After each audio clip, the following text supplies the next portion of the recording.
लिखिएगा, ठीक है, इसको कर दीजिए।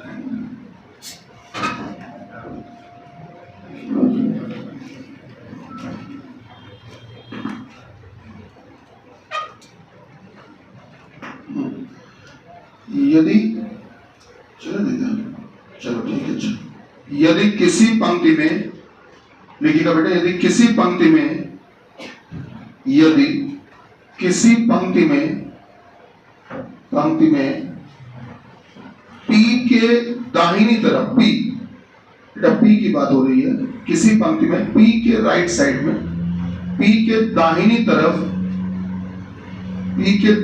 तरफ बैठे बच्चे, पी के दाहिनी तरफ, चेयर दिलवा दो, ये दोनों चेयर दिलवा दो, चेयर आप लोग तो बैठ जाओ, पीछे वाली बैठो, आप लिख रहे हैं पी के दाहिनी तरफ बैठे बच्चे, पी के दाहिनी तरफ बैठे बच्चे, पी के राइट साइड में बैठे बच्चे, कॉमा लगाइए, पंक्ति में क्यू के बाईं तरफ, पंक्ति में क्यू के बाईं तरफ, पंक्ति में क्यू के बाईं तरफ, पंक्ति में क्यू के लेफ्ट साइड में, पंक्ति में क्यू के बाईं तरफ, पंक्ति में क्यू के बाईं तरफ बैठे बच्चों, पंक्ति में क्यू के बाईं तरफ बैठे बच्चों, आप लोग सीधे वाले, पंक्ति में क्यू के बाईं तरफ बैठे बच्चों, पंक्ति में क्यू के बाईं तरफ, पंक्ति में क्यू के बाईं तरफ बैठे बच्चों की संख्या का 3/5 गुना है, की संख्या का 3/5 गुना है। बेटा आपने अभी तक सवाल ये लिखा है कि किसी पंक्ति में पी के राइट साइड में बैठे बच्चे, पी के दाहिनी तरफ बैठे बच्चे, क्यू के बाईं तरफ बैठे बच्चों का, क्यू के लेफ्ट साइड में बैठे बच्चों का 3/5 गुना है। कॉमा लगाइए, कॉमा लगाइएगा, कॉमा, जो पंक्ति के दाहिने छोर से, जो पंक्ति के दाहिने छोर से, जो पंक्ति के राइट कॉर्नर से, जो पंक्ति के दाहिने छोर से बैठे, जो पंक्ति के राइट कॉर्नर से मतलब दाहिने छोर से बैठे, ऑफ करता हूं, पंक्ति के दाहिने छोर से बैठे 26वें लड़के आर, पंक्ति के दाहिने छोर से बैठे 26वें लड़के आर के राइट 16वां है, के दाएं 16वां है। तो बताइए कि इस पंक्ति में,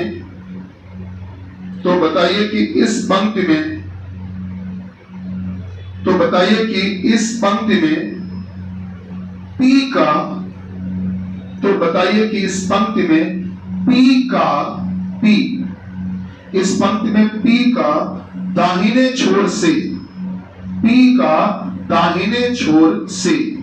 P का राइट से क्या स्थान होगा? P का दाहिने छोर से क्या स्थान होगा? P का राइट से क्या स्थान होगा? तथा पंक्ति में कुल कितने लोग बैठे हैं? तथा पंक्ति में कुल कितने लोग बैठे हैं? तथा पंक्ति में कुल कितने लोग बैठे हैं? तथा पंक्ति में कुल कितने लोग बैठे हैं? कुल कितने लोग बैठे हैं? यदि P तथा R के बीच, यदि P तथा R के बीच पंक्ति में 6 लोग बैठे हैं। बेटा एक लोग आ गया भैया, आगे यदि P तथा R के बीच क्या है, शिफ्ट हो जाओ बेटा दीवार से, दीवार के साथ शिफ्ट हो जाओ, तो दीवार से जुड़ जाओ। तो यदि P तथा R के बीच 6 लोग बैठे हैं, यदि P तथा R के बीच 6 लोग बैठे हैं, बेटा शिफ्ट हो जाओ, 6 बैठे हैं। यदि P तथा R के बीच 6 लोग बैठे हैं, यदि P तथा R के बीच 6 लोग बैठे हैं, आ जाओ है दोस्तों, यदि P तथा R के बीच 6 लोग बैठे हैं। लिखा, लिखो अगला सवाल। नेक्स्ट क्वेश्चन लिखिए बेटा, नेक्स्ट क्वेश्चन लिखिएगा, लिखिएगा नेक्स्ट क्वेश्चन लिखिएगा बेटा, लिखिएगा यदि बिंदु A, यदि बिंदु A, लिखिएगा यदि बिंदु A बिंदु B के, आप लिख रहे हैं यदि बिंदु A बिंदु B के 8 मीटर दक्षिण में है, यदि बिंदु A बिंदु B के 8 मीटर दक्षिण में है और बिंदु C और बिंदु C और बिंदु C उसके और बिंदु C उसके और बिंदु C उसके 12 मीटर पश्चिम में है और बिंदु C उसके 12 मीटर पश्चिम में है और बिंदु C उसके 12 मीटर पश्चिम में है, पश्चिम में है। कॉमा लगाइए, कॉमा। जो बिंदु D से, जो बिंदु D से, जो बिंदु D से, D फॉर डॉक्टर, जो बिंदु D से बेटा सामने देखकर लिखो, 6√2 मीटर, 6√2 मीटर, 6√2 मीटर उत्तर पूर्व में है, नॉर्थ ईस्ट में है, उत्तर पूर्व में है, नॉर्थ ईस्ट में है। कॉमा लगाइए, कॉमा। जो बिंदु E से, जो बिंदु E से, लिखिएगा जो बिंदु E से, जो बिंदु E से 6 मीटर पश्चिम में है, जो बिंदु E से 6 मीटर पश्चिम में है, जो बिंदु E से 6 मीटर पश्चिम में है। तो बताइए, तो बताइए कि बिंदु E के सापेक्ष, तो बताइए कि बिंदु E के सापेक्ष, बिंदु E के रिस्पेक्ट में, बिंदु E के रिस्पेक्ट में, मतलब बिंदु E के सापेक्ष बिंदु A, बिंदु A, बिंदु A कितनी दूरी पर और किस दिशा में है, कितनी दूरी पर और किस दिशा में है। बेटा लिख पाए, लिख पाए भैया? कितनी दूरी पर और किस दिशा में है। चलिए आगे देखते हैं, आगे लिखिएगा। अगला सवाल हम बोर्ड पर मिसिंग नंबर का बना रहे हैं, उसको आप नोट करिएगा। ये मिसिंग नंबर का अगला क्वेश्चन नोट कर लीजिएगा।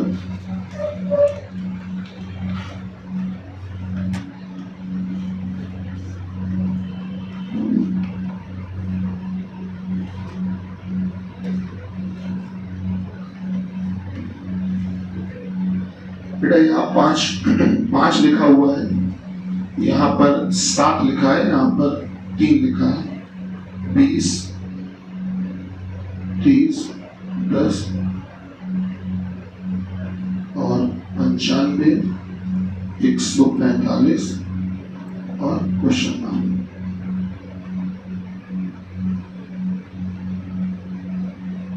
ठीक, इसमें ऑप्शन दिए गए हैं आपको बेटा। पहला ऑप्शन दिया गया है, पहला ऑप्शन दिया गया है 225, दूसरा ऑप्शन दिया गया है 75, तीसरा ऑप्शन दिया गया है बेटा 45 और चौथा ऑप्शन दिया गया है 30। ये ऑप्शन दिए गए बेटा। अच्छा जल्दी से नोट करिए, फिर अगले सवाल पे आते हैं।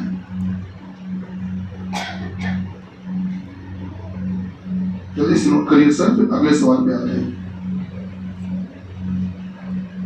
5, 7, 3, 20, 30, 10 और 95, 145 और क्वेश्चन मार्क, ये आपके ऑप्शंस। हाँ भाई नोट हो पाया? चलिए लिखिए अगला सवाल। अगला सवाल लिखिएगा सर। एक झुंड में तो इसको काट दो, इसको झुंड शब्द हटा दो। यहां से देखो एक परीक्षा में लिखो। अच्छा लिखो, एक परीक्षा में 5 छात्र ए बी सी डी और ई, एक परीक्षा में 5 छात्र ए बी सी डी और ई उपस्थित हुए। एक परीक्षा में 5 छात्र ए बी सी डी और ई उपस्थित हुए। आगे लिखिएगा। यदि सी को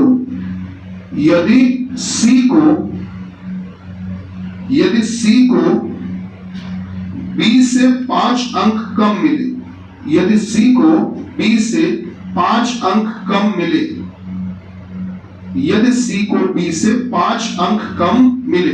बेटा वहां पर हमारे कैबिन में शेड डालो, है ना?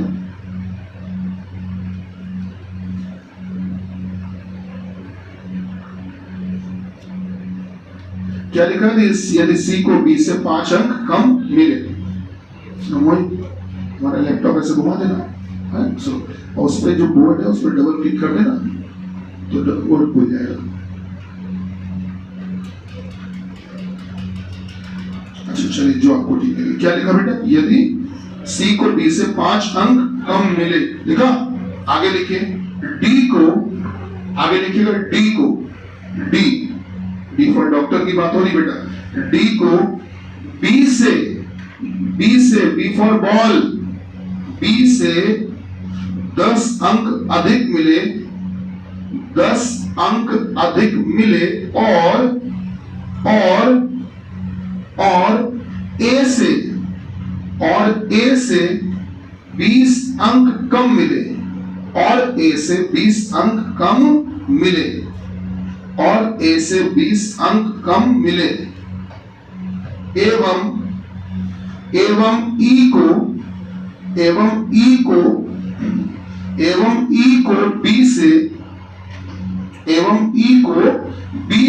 बी फॉर बॉल, एवं ई को बी से 22 अंक अधिक मिले, ई को बी से 22 अंक अधिक मिले, और बी को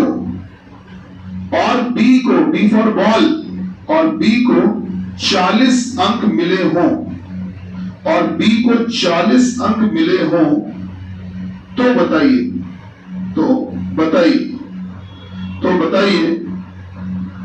कि ए को कितने अंक मिले।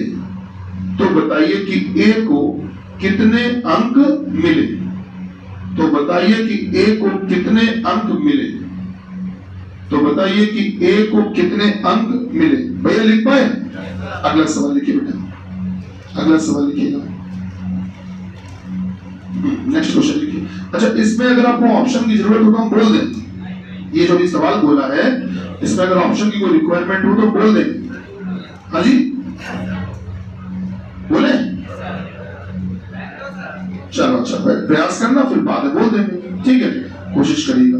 नेक्स्ट क्वेश्चन लिखिए बेटा। हाँ नेक्स्ट क्वेश्चन लिखिए।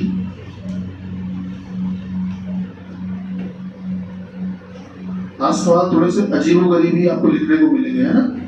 लिखिए बेटा, लिखिएगा यदि m प्लस l का अर्थ है m प्लस l, लिखिएगा m प्लस l।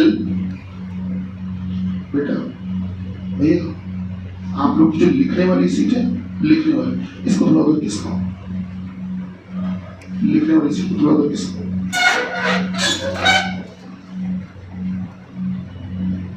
आप लिख रहे हैं यदि m प्लस l का अर्थ है कि l m का बेटा है, कि l m का बेटा है। आप लिख रहे हैं यदि m प्लस l का अर्थ है कि l m का बेटा है। आगे लिखिए, आगे लिखिएगा। m इंटू l का अर्थ है, अगले लाइन में लिखो m गुणे l। m इंटू l का अर्थ है, m इंटू l का अर्थ है, m इंटू l का अर्थ है कि l m का पिता है। आप लिख रहे हैं बेटा कि m इंटू l का अर्थ है कि l m का पिता है, कि l m का पिता है। l is the father of m।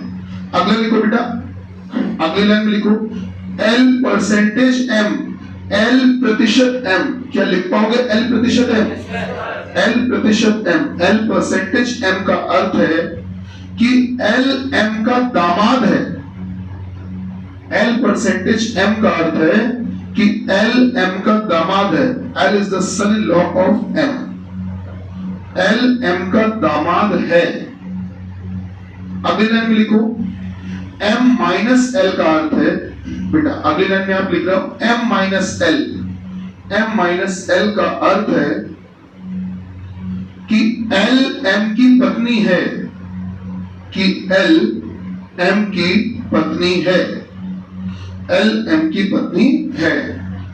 अगली लाइन में लिखो बेटा, लिखिएगा l स्टार m, स्टार या एस्ट्रिक कुछ भी कह सकते हो। l स्टार m, स्टार बना लोगे? स्टार बना लोगे ना? तो l स्टार m का अर्थ है,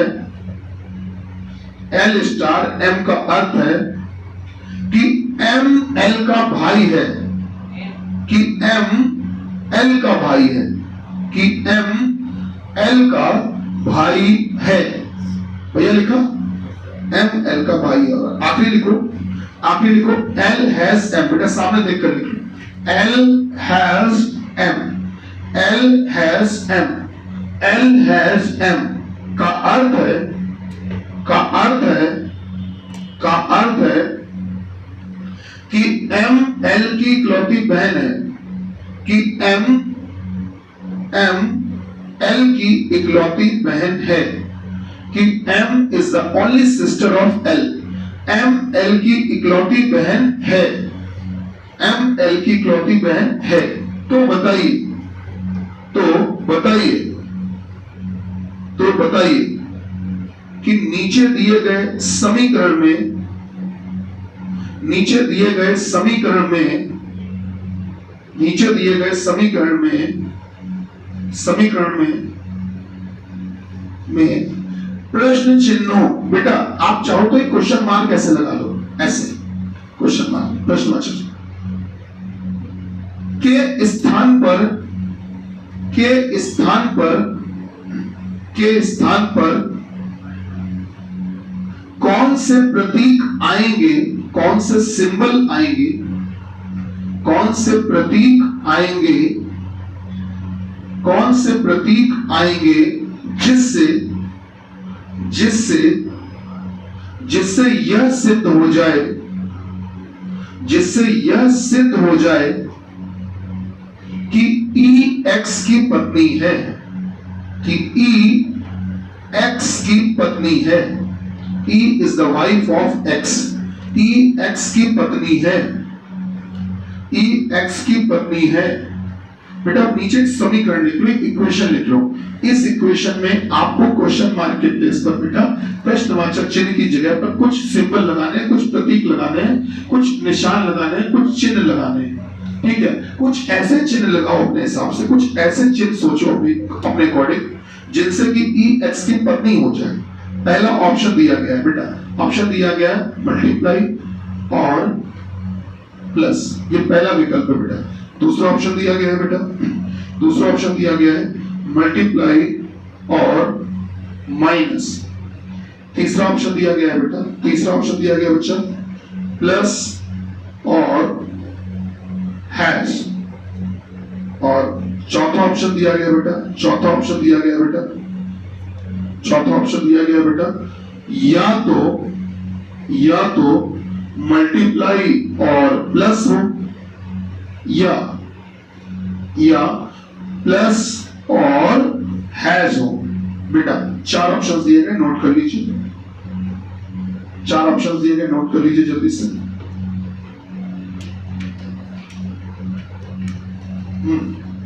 लिख पाए? अगला सवाल लिखो।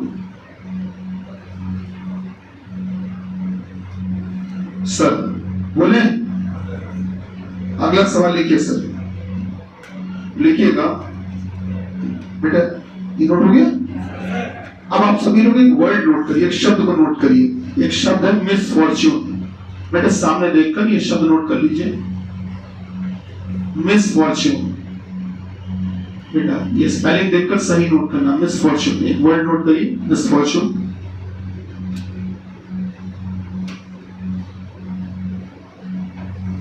बोले? नोट हो गया? अब इसके आगे लिखिए, अब इसके आगे लिखिए। यदि दिए गए शब्द के, यदि दिए गए शब्द के, लिखना शुरू करिए। यदि दिए गए शब्द के, यदि दिए गए शब्द के दूसरे, तीसरे, चौथे, छठे, यदि दिए गए शब्द के दूसरे, तीसरे, चौथे, छठे, आप लिख रहे हैं दिए गए शब्द के दूसरे, तीसरे, चौथे, छठे और सातवें अक्षरों की सहायता से, अक्षरों की सहायता से, अक्षरों की सहायता से कोई ऐसा अर्थपूर्ण शब्द, कोई ऐसा मीनिंगफुल वर्ड, कोई ऐसा अर्थपूर्ण शब्द, कोई ऐसा मीनिंगफुल वर्ड, कोई ऐसा अर्थपूर्ण शब्द बनाना संभव हो, बनाना संभव हो जिसमें सभी अक्षर, जिसमें सभी अक्षर, सभी अक्षर वर्णमाला के अनुसार, according to English alphabetical series, वर्णमाला के अनुसार, वर्णमाला के अनुसार, वर्णमाला के अनुसार आरोही क्रम में व्यवस्थित हो, असेंडिंग ऑर्डर में अरेंज हो, आरोही क्रम में व्यवस्थित हो, आरोही क्रम में व्यवस्थित हो, व्यवस्थित हो, तो उस शब्द के, तो उस शब्द के, तो उस शब्द के, उस शब्द के दूसरे, चौथे और पांचवें, तो उस शब्द के दूसरे, चौथे और पांचवें अक्षरों की सहायता से, अक्षरों की सहायता से, अक्षरों की सहायता से, अक्षरों की सहायता से कितने, अक्षरों की सहायता से कितने अर्थपूर्ण शब्द, आप लिख रहे हैं कितने अर्थपूर्ण शब्द, मीनिंगफुल वर्ड बनाए जा सकते हैं, कितने अर्थपूर्ण शब्द बनाए जा सकते हैं, बनाए जा सकते हैं। और यदि, और यदि, और यदि एक भी अर्थपूर्ण शब्द, और यदि एक भी अर्थपूर्ण शब्द, और यदि एक भी मीनिंगफुल वर्ड, एक भी अर्थपूर्ण शब्द बनाना संभव ना हो, और यदि एक भी अर्थपूर्ण शब्द बनाना संभव ना हो, एक भी अर्थपूर्ण शब्द बनाना संभव ना हो, ना हो, तो आपका उत्तर, तो आपका उत्तर प्रश्न में दिए गए, तो आपका उत्तर प्रश्न में दिए गए, तो आपका उत्तर प्रश्न में दिए गए मूल शब्द, तो आपका उत्तर प्रश्न में दिए गए मूल शब्द, इनिशियल वर्ड, तो आपका उत्तर प्रश्न में दिए गए मूल शब्द, मूल शब्द, मूल शब्द में राइट से 9 अक्षर, दाएं से 9 अक्षर, राइट से 9वें अक्षर के राइट 7वें अक्षर, के राइट 7वें अक्षर के दाएं 7वें अक्षर के लेफ्ट तीसरा अक्षर होगा, के लेफ्ट तीसरा अक्षर होगा। बेटा लिख पाए? अच्छा, कितने क्वेश्चन लिख पाए हम लोग? टोटल 6 लिखे। एक काम करते हैं, अब अगले 5 मिनट आपके शुरू हो जाओ। कोशिश करो जितने सवाल लग पाए, अगर 1 लग पाए या 2 लग पाए, 3, जितने भी लग पाए। हम कहते हैं अगर 1 भी नहीं लग पाता तो भी कोई बात नहीं, सारे सवाल हम बोर्ड पे लगवाएंगे, लेकिन पहले आपको कोशिश करनी होगी। ठीक है, ट्राई करिए, जो भी लग पाए बेटा, जितने भी सवाल लग पाए ट्राई करिए जल्दी से।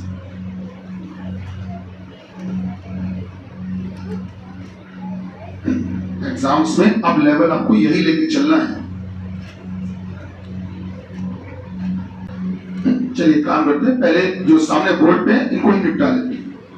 ये जो ब्लड रिलेशन वाला है, पहले आईएससी को पहले खत्म कर लेते हैं। बेटा x परसेंटेज p, अब थोड़ा सा हमारी मदद करिए। आपकी कॉपी में लिखा गया है बेटा, लिखा गया परसेंटेज का मतलब, तो वो जो लिखा है वो एज इट इज पूरा पढ़ के बताओ क्या लिखा है। l परसेंटेज m का मतलब क्या है? l m का कि m l का? l m का मतलब आपने हमसे ये बोला कि l परसेंटेज m का मतलब है कि l m का दामाद है।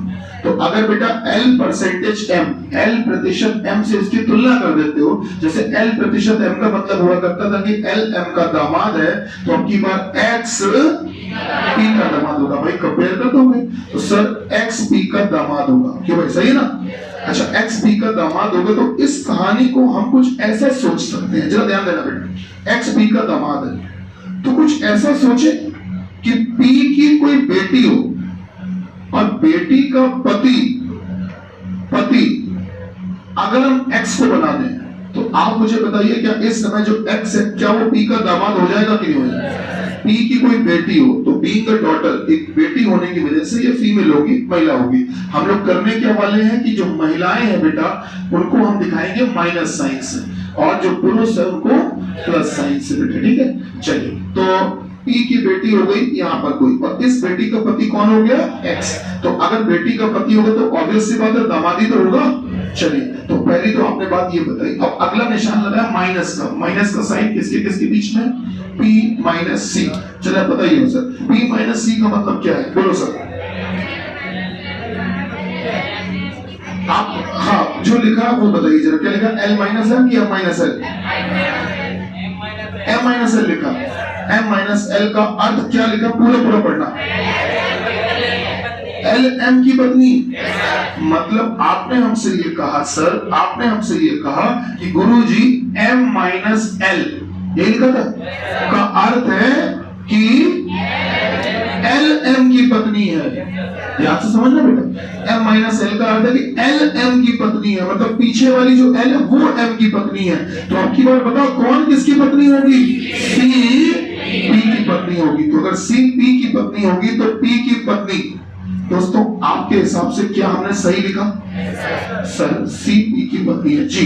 आगे देखते हैं। अब आगे तो हमको पता ही नहीं सर क्या किया जाए, और उसके आगे की कहानी भी हमको पता ही नहीं क्या किया जाए। इन्होंने हमसे ये बताओ डिमांड क्या की थी, ये बताओ जरा। EX का क्या हो जाए? पूछा गया EX का क्या हो जाए? EX की पत्नी हो जाए। तो EX की पत्नी हो जाए ऐसा इन्होंने हमसे मांगा है। तो एक काम करते हैं, X की पत्नी हम E को दिखा देते हैं थोड़ी देर के लिए। अब X की पत्नी हमने E को कह दिया, यही इन्होंने हमसे मांगा था। अब ये करने के लिए अब एक काम करो, कहीं ना कहीं D को भी बैठालना पड़ेगा, D को भी बैठालना पड़ेगा। अब D को बैठालना पड़ेगा और सोचते हैं D को कहां बैठाल दें और रिश्ता कैसे जोड़ दें। ध्यान देना बेटा, अब आपको डी लिखने के लिए बहुत सारे रास्ते हैं कि यहाँ भी लिख सकते हो और भी तमाम जगह लिख सकते हो। अब जरा आ जाओ निशान पर। आपको जो सिंबल्स दिए गए थे, पहला ऑप्शन चूंकि मैंने रब कर दिए थे, अब आप ही लोग बता दो बेटा पहला ऑप्शन क्या था, जरा बताओ क्रम से बताना। पहला ऑप्शन मल्टीप्लाई और प्लस, मतलब गुणा और प्लस। तो अगर आप यहाँ गुणा और यहाँ प्लस लगा देते हो तो C गुणा D का मतलब क्या होगा? जल्दी बोलो। C गुणा D का मतलब जो ऊपर लिखवाया गया था, बताओ क्या लिखवाया था? L इंटू M कि M into L? M into L लिखवाया था। M इंटू L का मतलब क्या लिखवाया था? एल एम का पिता कि एम एल का पिता? एल, मतलब उल्टा बोला था। मतलब आप हमसे ये कह रहे हैं कि गुरुजी आपने हमको एम इंटू एल का मतलब ना बेटा, एम इंटू एल का मतलब लिखवाया था गुरुजी आपने हमको कि एल एम का पिता है, यही तो बोला था। तो अगर एल एम का पिता है तो इस हिसाब से अगर देखोगे तो डी सी का पिता होगा। तो अगर बेटा डी सी का पिता होगा तो थोड़ा सा ऊपर यहाँ कहीं बना देते हैं, हमने लिख दिया पिता और यहाँ लिख दिया डी, तो डी जो है वो सी का पिता हो गया, अच्छी बात है। अच्छा अब आगे क्या बोला गया? प्लस। अब ये बताओ प्लस किसके किसके बीच में दिया है हमने? डी प्लस ई। हाँ तो आपकी शीट में क्या दिया था जरा बताओ? एम प्लस एल की L plus M, M plus L का अर्थ क्या दिया था? एल एम का क्या है? बेटा है, मतलब पीछे वाला जो एल है वो बेटा था। तो अगर पीछे वाला एल वो एम का बेटा था तो अब की बार बताओ पीछे कौन है? ई, तो ई डी का बेटा होगा, तो ई डी का बेटा होगा। चलिए तो ई जो है वो डी का बेटा, जैसे ही तुम ई डी का बेटा बनाओगे तो आप गौर करो बवाल हो गया, क्योंकि ई को तो पत्नी दिखवाना था, तो पत्नी मतलब महिला, तो बेटा वाला कैसे हो सकता है? गड़बड़ हो गया, हटाओ। पहला ऑप्शन गलत। दूसरा क्या था बोलो बेटा? दूसरे वाले में निशान क्या है? मल्टीप्लाई यही रहेगा। ओके यहाँ क्या चेंज करें? Minus, minus. चलो मल्टीप्लाई का मतलब मुझे जहां तक याद आ रहा है आपने शायद हमसे पिता लिखवाया था, तो बेटा हमने पिता लिख दिया डी को। अच्छा माइनस का मतलब बताओ बेटा क्या है? हाँ एल एम की पत्नी है। पहले तो ये बताओ एल माइनस एम का मतलब था कि एम माइनस एल का? हाँ ये बात बहुत इंपॉर्टेंट है। एम माइनस एल का मतलब था, एम माइनस एल का मतलब था कि एल एम की पत्नी है। कौन? पीछे वाली एल एम की पत्नी है। मतलब आप ये कहना चाह रहे हो कि जो ई है वो किसकी पत्नी होगी? डी। और अगर आप ई डी की पत्नी बना दोगे तो भी गड़बड़ हो गया, क्योंकि आप बताओ आपसे मांगा क्या गया था प्रश्न में कि ई किसकी पत्नी होनी चाहिए? एक्स की, और यहाँ पर तो ई किसी और की पत्नी होगी, गड़बड़ हो गया, हटाओ। अब जरा तीसरा ऑप्शन बताओ क्या था? बोलो बेटे जल्दी से। यहाँ क्या लगा है? प्लस। अच्छा यहाँ क्या लगा है? Sorry hash. ओके चलिए प्लस वाली कहानी का मतलब जरा पूरा पढ़ के बताओ क्या लिखा था? एम प्लस एल का अर्थ क्या था? हम और पीछे वाला एल एम का बेटा है कि एम एल का बेटा है? मतलब आपने हमसे कहा कि गुरुजी m प्लस एल का मतलब आपने लिखवाया है कि एल एम का बेटा है, ये लिखवाया। तो अगर एल एम का बेटा है तो इसका मतलब डी सी का बेटा है। तो डी अगर सी का बेटा होगा, हो सकता है कोई दिक्कत नहीं है। तो अगर सी का बेटा होगा, अगर डी जो है वो सी का बेटा होगा, अच्छा हमने यहाँ बवाल कर दिया था, डी सी का बेटा होगा, तो अगर डी सी का बेटा होगा तो चलो ऐसे बना देते हैं। हमने इस प्रकार से बना दिया बेटा और लिख दिया डी। तो देखकर बताइए क्या जो डी है वो सी का बेटा है कि नहीं? इन्होंने बोला वो मैं लिख दिया। ओके अब आगे का निशान आपने हैश बताया आपको, और हैश का साइन किसके किसके बीच में? डी और डी। अब आपकी शीट पे बताओ क्या है? नहीं एल हैश एम है कि M hash L? L hash M सही लिखा हमने, का अर्थ क्या लिखवाएगा? और पीछे वाली ये एम एल की इकलौती बहन है, तो इसका मतलब कि अगर एम एल की इकलौती बहन थी तो अब की बार ई डी की इकलौती बहन होगी। अगर तुलना करोगे तो एम की जगह ई आ चुकी है ना, एल की जगह डी, तो ई डी की इकलौती बहन होगी। तो जो ई है ना वो डी की इकलौती बहन होगी। काम बन गया। अगर आप सोचो कॉमन सेंस लगाओ, अगर ई डी की इकलौती बहन होगी, जरा ध्यान देना बेटा, ई जो है वो डी की इकलौती बहन होगी। अगर ई डी की इकलौती बहन होगी, नोटिस करना बेटा, अगर ई डी की इकलौती बहन होगी, अगर ई डी की इकलौती बहन होगी, जरा सोचो इनकी बेटी है ये, इनका बेटा है ये, और इस बेटे की इकलौती बहन ई है, तो क्या यहीं पर ई लिख सकते हैं? तो इकलौती बहन ई हो गई ऑटोमेटिक यहाँ पर। तो अब आप बताइए क्या इस समय ई का पति एक्स हो रहा है? तो इसका मतलब जो ई है वो एक्स की क्या होगी? पत्नी होगी। तो सर ये जो ऑप्शन है प्लस और हैश, इसको टिक कर दो, यही सही है। और सामने जो हमने ये स्ट्रक्चर बनाया ये नोट कर लो, ये सामने जो स्ट्रक्चर बनाया है इसको नोट कर लो। और आंसर है प्लस और हैश है, तीसरा ऑप्शन है ना, तीसरा टिक कर लीजिएगा। तो फाइनली क्या हुआ कि सर कहानी कुछ ऐसी बनी कि इस परिवार में पी एक पुरुष था, सी उसकी पत्नी थी, दोनों हस्बैंड वाइफ थे, पी और सी पति पत्नी थे। इनके दो बच्चे हुए, एक बेटा हुआ डी और एक बिटिया हुई ई। इस बेटी की शादी किसके साथ की गई है? एक्स के साथ की गई है। तो ठीक है, सारी कहानी पूरी हो चुकी है। तो ऑप्शन नंबर लगाओगे आप सी, तीसरा। लग पाया? स्ट्रक्चर नोट हो पाया? ध्यान रखिएगा, ये जो तीर का निशान लगा होता है ना, एरो बेटा, ये तीर का निशान जिसकी तरफ लगा होता है, ये रिश्ता उसी के लिए बोला गया होता है। मतलब तीर का निशान अगर डी की तरफ लगा है तो मतलब बेटा बोला है तो डी को बोला है। यहाँ तीर का निशान एरो किसकी तरफ लगा है? ई की तरफ। तो यहाँ बेटी किसको बोला है? ई को। क्या इस बात को आप समझ पा रहे हैं? जिसकी तरफ ये तीर का निशान होता है, ये रिलेशन उसी की तरफ बोला है। कोई बात नहीं, आगे बढ़ेंगे भी। ये बेटा ये प्रोजेक्टर का स्विच बंद कर दो, प्रोजेक्टर का स्विच यहाँ पर है ना, प्लग के बगल वाला। शाबाश। हमारे ऑफिस में जो भी फैन और लाइट वो ऑन रखना, ठीक है? चलो शुरू करें। ये हो गया नोट, हटा दे सर इसको। हाँ महाराज, हाँ अगले सवाल पे आते हैं। आइए अगले सवाल पे आते हैं। आपको ऐसा लग रहा होगा गुरुजी हमारी बात सुन रहे हैं और इग्नोर कर रहे हैं, आपको ऐसा लग रहा है ना? ऐसा लग रहा है ना? हाँ जी, हमने भी तो ऑप्शन, हमें पाप पड़ेगा, माता रानी ने कभी माफ नहीं किया।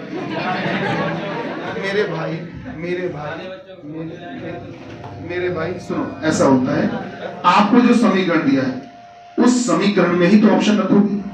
अब समीकरण की जो आगे की कहानी है वो जब हम बना पाएंगे तभी तो आपको पता चलेगा कि पीछे के रिश्ते कैसे जोड़े।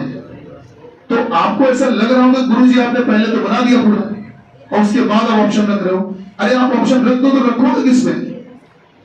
ऑप्शन रखोगे किसमें बेटा? रखोगे तो उसी समीकरण में ना। तो उसके लिए समीकरण का जो फॉर्मेट है, जो स्ट्रक्चर है, वो तो बनाना ही पड़ेगा पहले। मेरी बात समझ रहे हो? वो एक बचकानी बात होती है कि सर ऑप्शन से चेक करें जल्दी हो जाएगा, ये सुनने में अच्छा लगता है, लेकिन अप्लाई कैसे करें ये इंपॉर्टेंट है। जरा प्रैक्टिकल सोचो बेटा, ऑप्शन रखोगे किसमें? समीकरण में तो रखोगे, समीकरण में ऐसे ही रखोगे गुणा प्लस। उसके लिए रिश्ता बनाना भी तो पड़ेगा। तो रिश्ते मैंने पहले बनाए, उसके बाद में आपने नोटिस किया होगा मैं अगर ऑप्शन रख रहा था फिर घर पे लिखा जा रहा था। कर वही रहे, हम भी ऑप्शन में ही रख रहे हैं, बस है क्या कि आपकी समझ कम है। चलिए बात को आगे बढ़ाते हैं। बेटा ऑन करो, हैप्पी दिवाली।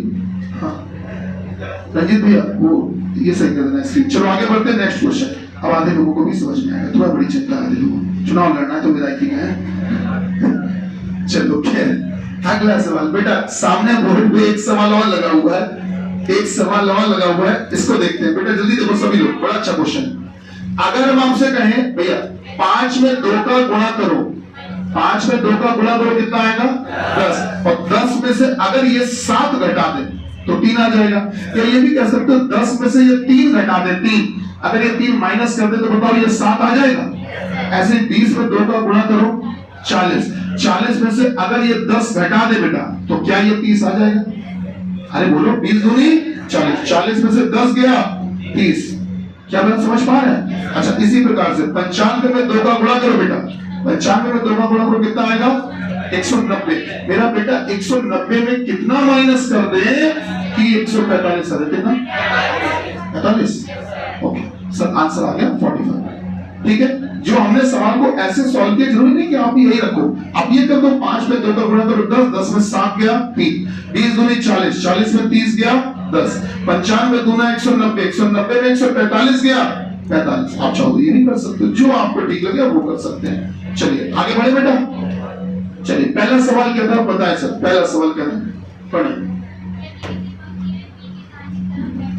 बिल्कुल बिल्कुल, बस एक मिनट पढ़िएगा, मैं इसका डायग्राम बना दूंगा, पहले वाले सवाल का डायग्राम बना दूंगा। देखिए आज के जो सवाल है इनमें सवाल ऑटोमेटिक अपने आप में इतने बड़े हैं कि हम उसमें ही बहुत ज्यादा डिस्कशन नहीं कर पाएंगे, पॉसिबल नहीं है, नहीं तो सवाल रह जाएंगे। समझ रहे हैं? इसके लिए हम आपको सवाल समझाते चल रहे हैं, पूरा मेथड समझाते चलेंगे, पर उससे जुड़ी हुई कुछ और 2-4 बातें अभी डिस्कस नहीं कर पाएंगे ना, तो मुश्किल रहेगा। तो पहला सवाल जो था आप लोगों का वो ये था, जैसा कि आप पढ़ रहे हैं वो ये पढ़ रहे हैं कि यदि किसी पंक्ति में, बोलिए क्या था? यदि किसी पंक्ति में P के राइट साइड पे बैठे बच्चे, ओके मान लेते हैं P यहाँ कहीं बैठे, P के दाहिनी तरफ बैठे बच्चे, तो बेटा P के दाहिनी तरफ, P के राइट साइड में जो बैठे बच्चे हैं वो ये, P के दाहिनी तरफ बैठे जो बच्चे हैं वो Q के बाईं तरफ, तो Q के बाईं तरफ बैठे बच्चों का कितना गुना है? 3/5 होंगे सर, बिल्कुल होंगे। आगे बताएं सर। जो पंक्ति के दाहिने छोर से बैठे 26वें पंक्ति। अच्छा एक बात बताओ, जो पंक्ति के दाहिने छोर से बैठे 26वें व्यक्ति आर, तो मतलब ये जो बोला गया है ये पूरी कहानी आर की, मतलब इसी के लिए होगी, जो पंक्ति के दाहिने छोर से बैठे 26वें व्यक्ति आर, तो इसका मतलब आर को बोल दिया 26वें व्यक्ति आर। आगे बताओ क्या बोला है, आर के दाएं 16वां है। Very good.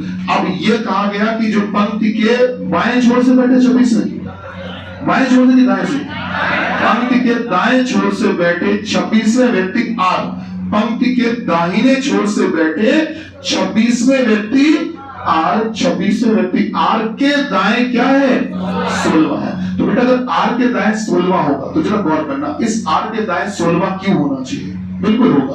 अब हमको पता तो चले कि ये इधर कितने और इधर कितने। चलिए क्या, छोड़िए आगे पढ़िए,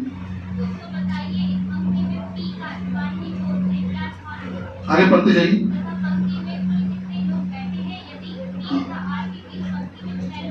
एक्सीलेंट। आपने हमसे कहा कि यदि पी तथा आर के बीच में कितने लोग बैठे हैं, 6 लोग बैठे। काम बन गया। जरा ध्यान देना सभी लोग, गौर करना बेटा, ध्यान दीजिए। बोला गया पी तथा आर के बीच में 6 लोग बैठे हैं। अब जरा नोटिस करिएगा, आपसे बोला गया कि जो क्यू भाई साहब है वो आर के दाएं, वो आर के राइट 16वें है। अब 16वें हो जाएंगे आराम से। 6 ये बैठे, एक ये बैठा 7 के बाद बेटा 8, ये भी तो है 8, तो 16 में 8 का कितना बचा 8। तो बेटा अगर मैं यहाँ बीच में 8 बच्चे बैठा दूं तो जरा ध्यान से देखो सभी लोग, इस समय क्या आर के दाएं, क्या आर के राइट, क्या आर के दाएं 16वें नंबर पर, आर के दाहिने 16वें नंबर पर, क्या आर के राइट 16वें नंबर पर आपको क्यू दिख रहा है? जरा चेक करके बताओ, क्या आर के राइट 16वां क्यू दिख रहा है बेटा? बिल्कुल दिख रहा है सर। 6 और 1 7 और 8 15 और 1 16।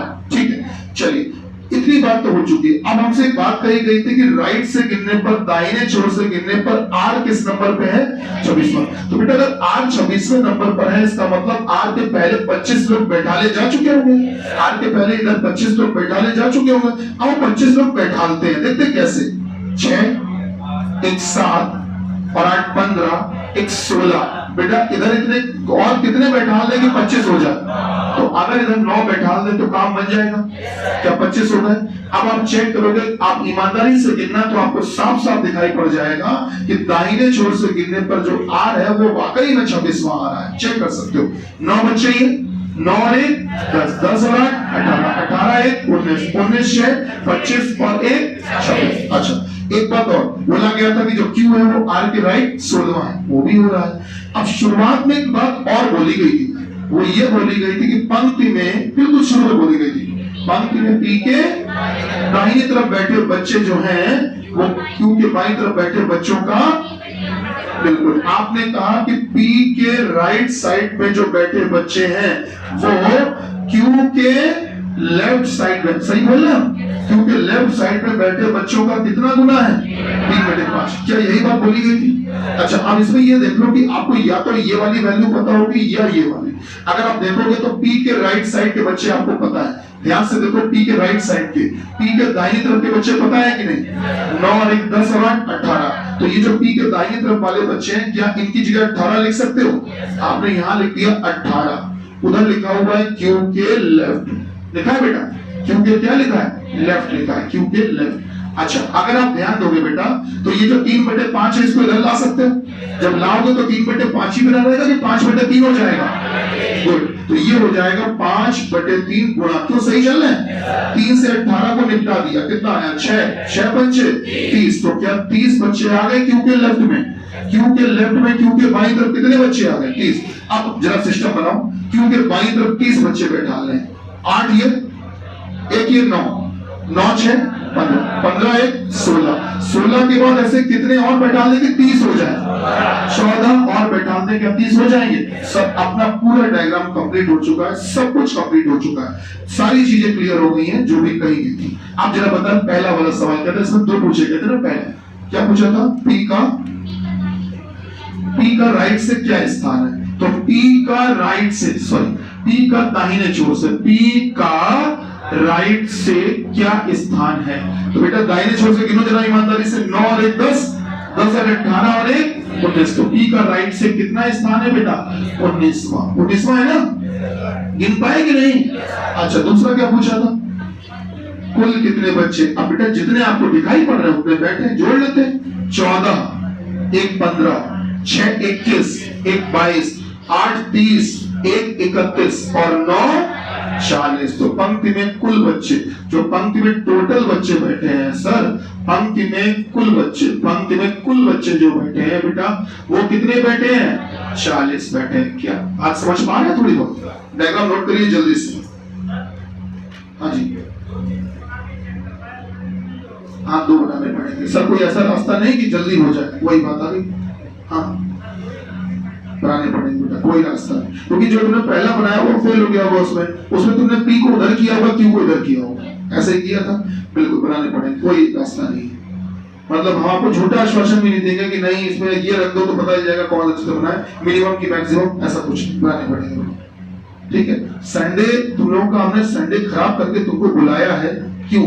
वो इसीलिए कुछ तो स्पेशल मिले, बात समझ रहे हैं? कुछ तो स्पेशल हो, तो वो ये है बेटा, ये सवाल है। विश्वास मानिए जितने सवाल तुमने लिखे हैं इनमें से सारे सवाल या शायद लगभग 90% सवाल पेपर में आते हैं तो बच्चे छोड़ देंगे, करेंगे ही नहीं। और यही सवाल है जो आपको लीड दिलाएंगे, जो आपको बढ़त दिलाएंगे, ये आपको भीड़ से अलग करेंगे। ठीक है, इसलिए इनका सीखना बहुत जरूरी है। सर डायग्राम नोट हो गया? जल्दी नोट करिए। अब क्वेश्चन नंबर 2 बताइएगा इसके बाद। डायग्राम बहुत अच्छे से नोट करना बेटा, प्रॉपर तरीके से। किसके आंसर सही आए थे इसमें? एक आ गया था ना 1940। बढ़िया, और कोई? चलिए कोई बात। डायग्राम नोट हो गया?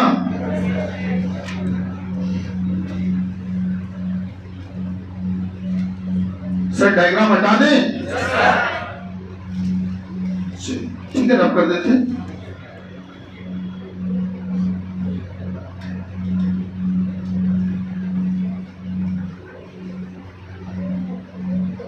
चलिए आगे बढ़ते हैं बेटा। नेक्स्ट क्वेश्चन क्या था? क्वेश्चन नंबर 2 बताएं सर। ओके सर, डायरेक्शन का सवाल है, दिशा परीक्षण का। सभी लोग जो नए पुराने सभी लोग ध्यान दीजिएगा बेटा। उत्तरीय, दक्षिणीय, नॉर्थ साउथ, और ईस्ट हमेशा राइट साइड में होता है। पूर्व जिसे आप कहते हो, पश्चिम दिशा जो होती है वो हमेशा लेफ्ट साइड में होती है, बाईं तरफ होती है। ठीक है, ये होती हैं 4 दिशाएं। चलिए कार्यक्रम शुरू करते हैं। आपने शुरुआत क्या की? हमको क्या बताया? यदि बिंदु ए बिंदु बी के 8 मीटर दक्षिण में, तो ठीक है सर, हमने सबसे पहले बिंदु बी बना लिया। बिंदु बी के 8 मीटर दक्षिण में, 8 मीटर दक्षिण में, 8 मीटर साउथ में हमने ए बनाया। क्या आपके हिसाब से सही बनाया? आपने हमसे बोला बिंदु ए बिंदु बी के 8 मीटर दक्षिण में, आगे बताया। और बिंदु सी उसके मतलब किसके? ए के। बोला गया बिंदु ए जो है वो बिंदु बी के 8 मीटर दक्षिण में, और बिंदु सी उसके 12 मीटर कहाँ है? पश्चिम में। तो 12 मीटर पश्चिम में हमने बिंदु सी लिख दिया। देखकर बताइए, सभी लोग सामने देखकर बताइए कि अगर आप ए पर खड़े होते हो और सी को देखते हो, ए पर खड़े हो जाओ, सी को देखो, तो बताओ क्या सी पश्चिम में दिख रहा है? यही तो पश्चिम दिशा होती है। कितने मीटर? 12 मीटर। आगे बताएं। जो बिंदु, प्लीज पढ़िए अच्छे से, जो लिखा वही पढ़िए एज इट इज। जो बिंदु डी से 6√2 मीटर उत्तर पूर्व में, जो बिंदु डी से 6√2 मीटर उत्तर पूर्व में, जो बिंदु डी से 6√2 मीटर, जो बिंदु डी से 6√2 मीटर, जो बिंदु डी से 6√2 मीटर उत्तर पूर्व में। अब पूरी क्लास को एक बात का जवाब देना, जरा ध्यान दो। आप सभी मान लो आप डी पर खड़े हो गए, आप सभी मान लीजिए आप डी पर खड़े हो गए। डी पर खड़े हो जाओ और सी को देखो। बेटा, भैया, साहब, मालिक, बाबू, देखो। डी पर खड़े हो जाओ, सी को देखो।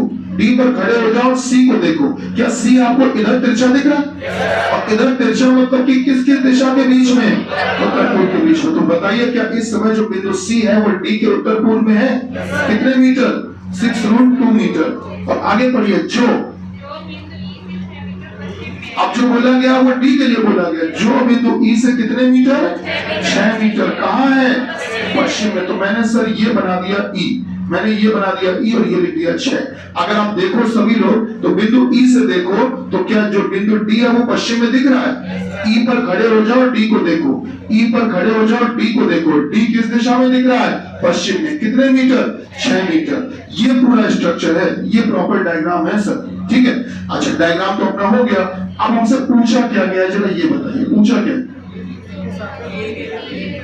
ई के सापेक्ष ए की ए के सापेक्ष ई, करेक्ट, ई के सापेक्ष ए पूछा है। तो बेटा ई से ए नापना है हमको, ई से ए तक की दूरी नापनी, अभी नाप देंगे सर, ई से ए तक की दूरी नापनी, डिस्टेंस नापनी है। तो ये डिस्टेंस नापने के लिए काम कर लेते हैं भैया, एक काम कर लेते हैं कि हम यहां से परपेंडिकुलर ड्रॉ कर लेते हैं, लंब खींच लेते हैं। हमने एक लंब खींच लिया परपेंडिकुलर, एक लंब ऐसे परपेंडिकुलर लंब खींच दिया, ठीक है। अब इस समय अगर आप देख पा रहे हो तो वो जो आपको त्रिभुज दिख रहा है, ट्रायंगल दिख रहा है CDE, ध्यान से देखो त्रिभुज CDE दिख रहा है कि नहीं, बिल्कुल दिख रहा है। CDE में आपको बेटा जो CD दिया है वो 6√2 दिया है, और जो DE दिया है वो कितना दिया है, 6। तो जो CE होगा वो भी कितना होगा, 6। ये डायरेक्ट आप लिख सकते हैं, ये आपको प्रॉपर्टी पता होनी चाहिए। आपको पता होनी चाहिए कि जो स्क्वायर होता है वर्ग, जिसमें कि चारों भुजाएं बराबर होती है, चारों साइड्स इक्वल होती हैं, तो चारों साइड्स इक्वल होती है तो उसका जो डायगोनल होता है ना वो होता है भुजा √2। मालूम है कि नहीं बेटा? आप इसको ऐसे भी समझ सकते हो कि अगर कभी आपको राइट एंगल ट्रायंगल समकोण त्रिभुज दे दिया जाए, इसमें ये भुजा अगर x, ये भुजा x, ध्यान रखना परपेंडिकुलर होना चाहिए, दोनों साइड्स x है तो ये साइड होगी, डायरेक्ट लिख सकते हो x√2। और अगर आप पाइथागोरस थ्योरम से सॉल्व करोगे ईमानदारी से तब भी बेटा चेक करना ये 6√2 अगर है और ये 6 है तो ये 6 ही आएगा। मेरी बात समझ रहे हैं? चलिए ये 6 आ गया। अब हमको सर ये तो चाहिए ही नहीं था, हमको तो चाहिए था EA। अब EA की बात करें तो आप मुझे बताइए सर क्या त्रिभुज AEC दिखाई पड़ रहा है? अगर आपको त्रिभुज AEC दिखाई पड़ रहा है तो पाइथागोरस थ्योरम लगा सकते हो। लगाओगे तो कुछ इस प्रकार से कि EA का स्क्वायर, बोल डालो, EA का स्क्वायर बराबर कितने का स्क्वायर, EC का स्क्वायर, आगे नहीं बोल पा रहे हो, कठिन है ना बोल, प्लस CA या AC दोनों कह सकते हैं बेटा, शाबाश। EC बताओ कितना, हाँ 6 का स्क्वायर, वेरी गुड, बोलो बेटा आगे, प्लस 12 का स्क्वायर, शाबाश बेटा, कितना 36 प्लस जोड़ डालो कितना 180। क्या ये EA स्क्वायर की वैल्यू आई? अब हमको अगर EA जानना है तो रूट लगा दे उधर, आपने कह दिया सर EA की वैल्यू आएगी √180, ये सर आएगी 180। क्या बात सही है बेटा? अच्छा अब एक बात तो दूरी तो आ गई सर दूरी तो निकल आई, दूरी कितनी आई √180 मीटर, लेकिन सर दिशा भी तो मांगी थी।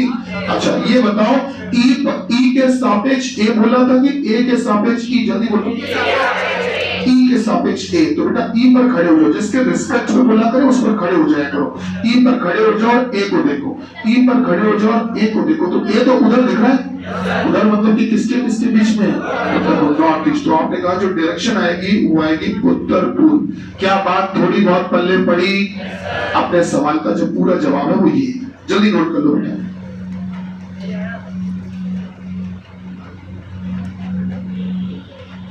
जल्दी नोट करो बेटा, फिर अगले सवाल पे आ जाए।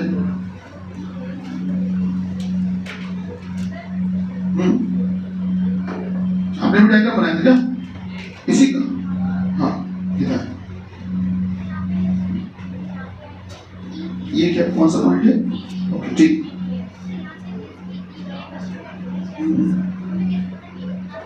इतना ही होगा, 100% इतना ही होगा। रीजन क्या है?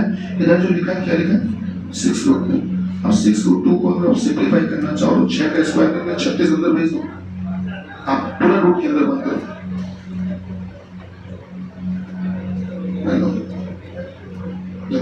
जो ये 6√2 है, ये प्रॉपर्टी होती है जो मैंने बनाई कि अगर ये 6√2 है और नीचे वाला 6 है तो ये निश्चित है कि ये सीधे परपेंडिकुलर लंबवती बनेगा, ये लाइन बिल्कुल सीधे ही मिलेगी। अगर मान लीजिए ये 10√2 होता और ये 10 होता तो निश्चित है कि ये सीधा ही मिलेगा, परपेंडिकुलर ही मिलेगा। नहीं उधर जाएगा ही, ये E बिल्कुल करेक्ट उसके नीचे रहेगा, C के नीचे परपेंडिकुलर। यही तो प्रॉपर्टी, 6√2 लिखा है ना, 6 लिखा है आगे भैया लोगों, क्या नोट हो पाया? अच्छा, चलिए आगे बढ़ते हैं। Next question. बेटा क्वेश्चन नेक्स्ट क्या था बताएं सर, बोले। ठीक है, आगे बोले। हाँ भैया, हाँ आगे बोले, आगे बोले। नंबर बताएं किसको कितने मिले? सी को किससे? क्यों? बी से। बी मतलब बॉल। अच्छा, आपने हमसे कहा सर आपने हमसे ये कहा, सर आपने हमसे कहा कि सी को बी से 5 अंक कम मिले। भैया सामने देखना बेटा, सी को बी से कितने अंक कम मिले? 5। आगे बताओ। डी को बी से, चेक करिए सही लिख रहा है। डी को बी से 10 अंक अधिक मिले। चलिए आगे बताएं सर। अच्छा, अभी भी यही चल रहा है। डी को बी से 10 अंक कम मिले, अधिक मिले, और ए से 20 अंक कम मिले। यही कहानी। आगे बताएं। ई को किससे? बी फॉर बॉल से। बी फॉर बॉल से 22 अंक अधिक मिले। आगे बताएं। अगर बी को 40 नंबर मिले हो तो बेटा सबके नंबर निकल आएंगे। देखना कैसे, देखो कैसे। बेटा ध्यान दो, बी को 40 नंबर मिले, बी की वैल्यू 40 रखना शुरू करो। यहाँ 40 रखोगे बी की जगह 40 रखा, कितना आ गया? 62 आ गया। आ गया। अच्छा, यहाँ पर बी की जगह 40 रखो बेटा, 40 और 10 50। ये जो 50 वैल्यू आई है किसकी आई? डी की। तो क्या इस डी की जगह 50 रख सकते हो? अगर डी की जगह 50 रखोगे तो बेटा -20 इधर ले आओ, तो ए की वैल्यू कितनी आ जाएगी? 70 आ जाएगी। अच्छा, अब जरा बी की वैल्यू 40 यहाँ भी रख दो बेटा, बी में। अगर यहाँ रखोगे 40 में से 5 गया 35, तो कुल मिला के सबके नंबर आ गए। ए के नंबर 70 आ गए, बी के नंबर 40 दे रखे थे, सी के नंबर निकल आए हैं 35। चेक करिए ऊपर आए ना। डी के नंबर भी निकल चुके हैं कितने? 50। और ई के नंबर कितने निकले बेटा? 62। सबके नंबर आ गए जी। अगला बताएं। ये क्वेश्चन जो था ये आपका मॉरल अप करने के लिए था, मनोबल बढ़ाने के लिए। हाँ सच में ये कितने लोगों का सही हुआ? देखा मॉरल, अरे हमें लगा मॉरल सबका अब हुआ होगा, होना चाहिए बेटा। चलो क्या, कोई बात नहीं। आगे बताएं। नेक्स्ट क्वेश्चन क्या था?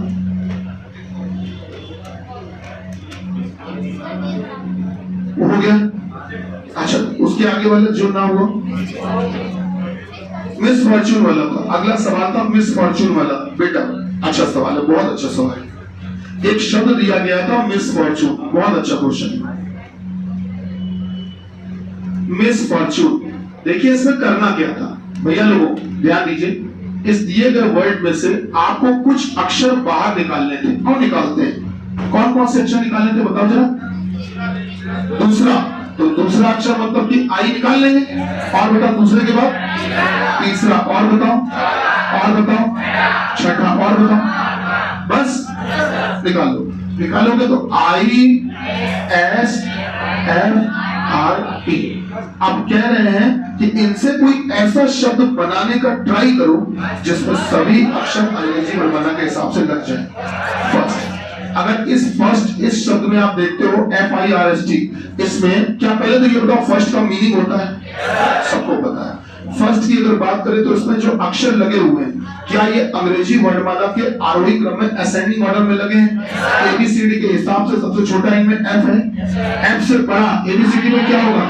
I से बड़ा R से बड़ा S। क्या ये बिल्कुल बढ़ते क्रम में लगे हुए हैं? ABCD तो आती होगी नहीं, मुश्किल है, आती है। तो भैया क्या बिल्कुल क्रम से बढ़ते क्रम में लगे हैं? हाँ। अब बताइए, अब जो अगर ये शब्द बन गया तो इसमें से भी कुछ निकालने हैं। कौन कौन से? दूसरा, चौथा और पांचवा निकाल लेते हैं। तो अब जो हम लोगों ने अक्षर निकाले पता है बेटा कौन कौन से निकाले? IST। कह रहे हैं अब इनकी मदद से आपको अर्थपूर्ण शब्द बनाने हैं। तो एक तो बन गया सिट और एक बन गया इट्स। सुना है कि नहीं? ठीक, इट्स सुना होगा। तो बेटा मीनिंगफुल वर्ड बने, सुना है ना? तो बेटा अर्थपूर्ण शब्द कितने बन गए? 2। हमसे आखिरी में क्वेश्चन यही पूछा था कि कितने अर्थपूर्ण शब्द बन सकते हैं? हमारा आंसर है 2। क्या बात समझ में आई? भैया पहले पढ़ा कि सबसे पहले मिसफॉर्चून में से अक्षर निकाले, उनसे एक शब्द बनाया, फिर उस शब्द में से अक्षर निकाले, फिर उससे शब्द बनाया, और कितने शब्द बनाए बस वही हमारा आंसर। जी अगला बताएं।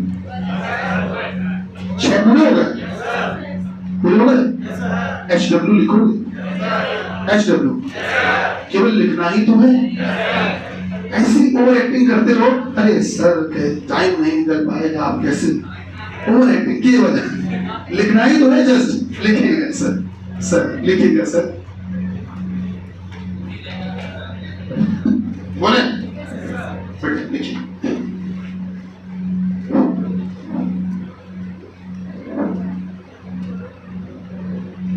यदि लिखिएगा, यदि A प्लस बी, यदि A प्लस बी का अर्थ है, यदि A प्लस बी का अर्थ है कि A B के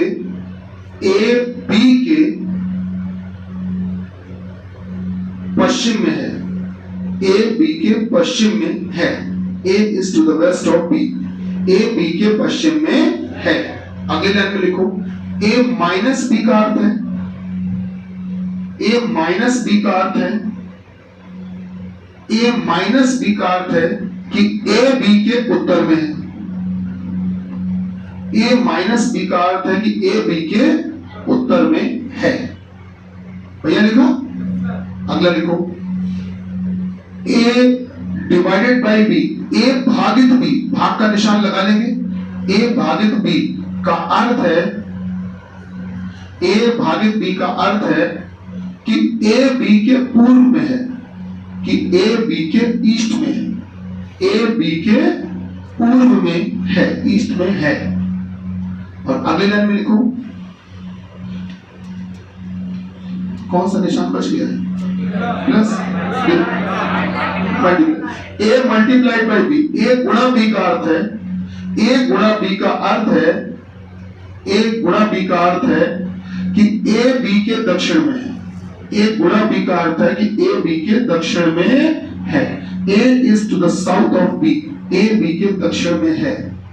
तो बताइए कि नीचे दिए गए समीकरण में, तो बताइए कि नीचे दिए गए समीकरण में, तो बताइए कि नीचे दिए गए समीकरण में बिंदु Q के सापेक्ष, बिंदु Q के रिस्पेक्ट में, बिंदु Q के सापेक्ष बिंदु W कितनी दूरी पर और किस दिशा में है, कितनी दूरी पर और किस दिशा में है। अब सर एक इक्वेशन लिख लीजिए।